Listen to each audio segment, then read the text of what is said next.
সব সময় কি আপনার মনটা ভারী লাগে? কোনো কারণ ছাড়াই কি দুশ্চিন্তা আপনাকে গ্রাস করে? সব কিছু ঠিক থাকলেও মনে হয় জীবনে শান্তি নেই। আপনি একা নন, হাজার হাজার মানুষ এই একই কষ্ট বয়ে বেড়াচ্ছে। বাইরে হাসছে কিন্তু ভিতরে ভেঙে পড়ছে। আজ আমি আপনাকে এমন একটি আমল শেয়ার করব যেটি কোরআন থেকে এসেছে, যেটি নাজিল হয়েছিল গভীর কষ্টের মুহূর্তে।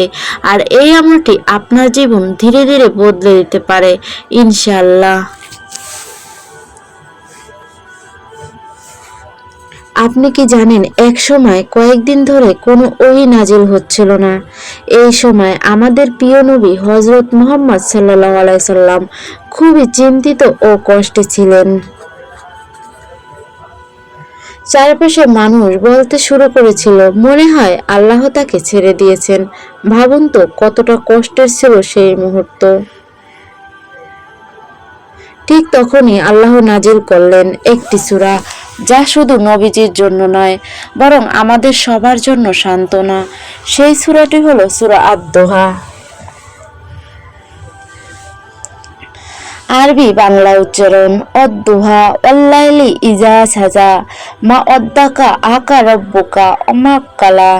অর্থ, তোমার রব তোমাকে ত্যাগ করেননি এবং তোমার উপরেই অসন্তুষ্ট নন।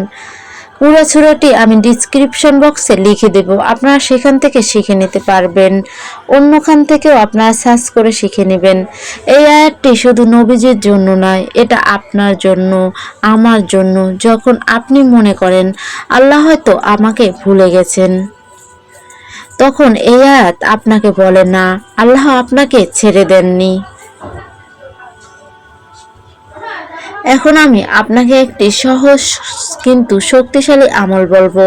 আমল করার নিয়ম, আগে উজু করে নিন, নিরিবিলি জায়গায় বসুন, 3 থেকে 11 বার দুরূদ শরীফ পড়ুন। তারপর সূরা আদ-দোহা 11 বার অথবা 21 বার পড়ুন। শেষে আবার 3 থেকে 11 বার দুরূদ পড়ুন। তারপর মন খুলে আল্লাহর কাছে দোয়া করুন।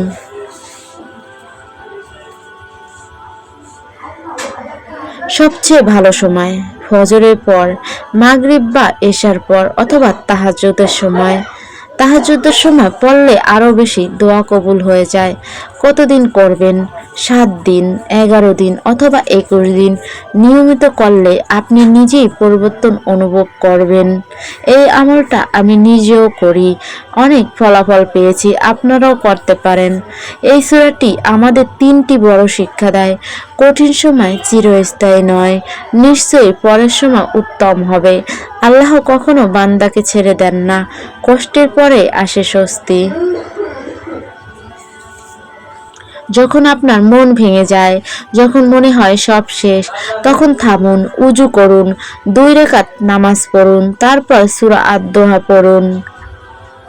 হয়তো সাথে সাথে কিছু পরিবর্তন হবে না, কিন্তু ধীরে ধীরে আপনার হৃদয়ে শান্তি নেমে আসবে।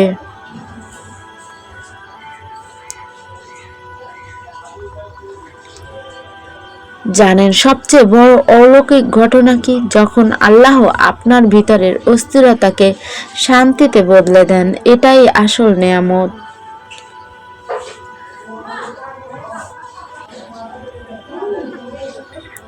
তাই যদি আজ আপনি কষ্টে থাকেন, তাহলে আজ থেকেই শুরু করুন, সূরা আদ-দোহা পড়ুন, আল্লাহকে ডাকুন। হয়তো নিঃশব্দে আপনার জীবন বদলাতে শুরু করবে।